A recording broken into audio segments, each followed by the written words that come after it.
The Baltic Sea is fast turning into one of Europe's most volatile military flashpoints. What was once a contested transit route between Russia and NATO is now being framed by Moscow as a potential naval battlefield. Russian officials are warning of attempts to choke Moscow's access to international waters, while NATO is expanding maritime surveillance and naval deployments across the Baltic. The confrontation is no longer theoretical. It is now being described by Russia's top security insiders as an economic war at sea, one that could spill into direct military confrontation. The warning comes from one of Vladimir Putin's closest security allies. Nikolai Patrushev says Western powers are deliberately trying to paralyze Russia's foreign trade by targeting maritime routes and Russian-flagged shipping. He frames ship seizures and maritime pressure as an opening phase of a naval blockade strategy against Russia.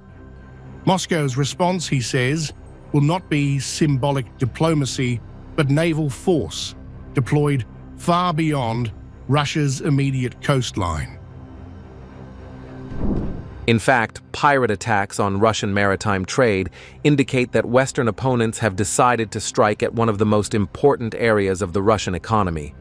Foreign trade, they want to paralyze it. According to available data, such actions will intensify. Attacks on our ships and cargo will become more frequent. If we do not give them a tough rebuff, then soon the British, French, and even the Balts will become so impudent that they will try to tightly block our country's access to the seas, at least in the Atlantic basin. Patrushev's warning escalates into a direct military threat. He says any attempt to impose a naval blockade on Russia would be illegal and provocative. But Moscow is preparing to respond with force if diplomacy fails. He frames the Baltic as part of a broader maritime confrontation that could stretch from northern Europe to the Atlantic and beyond. The message is blunt. Russia will not accept being locked out of the sea lanes that carry its oil, grain, and fertilizer exports. If it is not possible to resolve this situation peacefully, then the blockade will be broken and eliminated by the Navy. Let's not forget that many ships sail the seas under European flags. We may also wonder what they are transporting and where.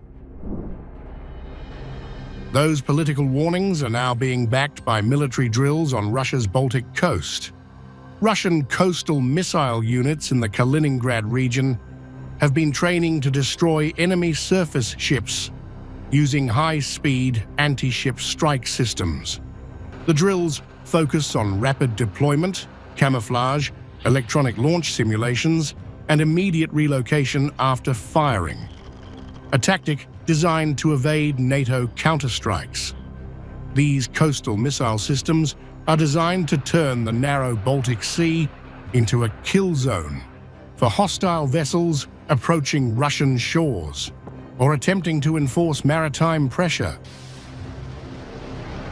Russia's Baltic coast is defended by layered coastal strike systems capable of threatening warships, logistics vessels, and surveillance ships operating across much of the Baltic Sea. These systems are designed to detect targets using over-the-horizon radar, satellite targeting data, and maritime patrol feeds, then launch precision-guided anti-ship missiles at long range.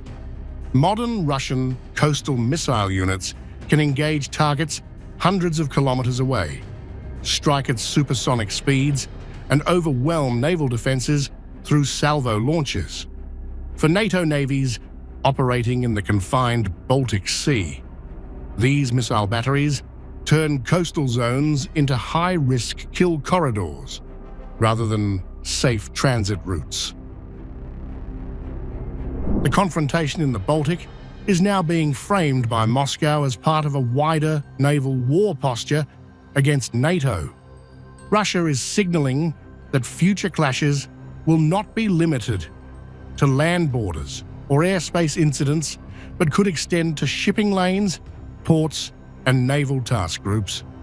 The Baltic Sea, one of the world's most militarized waterways, is becoming a proving ground for a new phase of Russia's confrontation with the West. From political threats in Moscow to live-fire strike rehearsals on the Baltic coast, Russia is laying down a clear marker. If NATO moves to tighten control of the seas, Moscow is preparing to fight back at sea.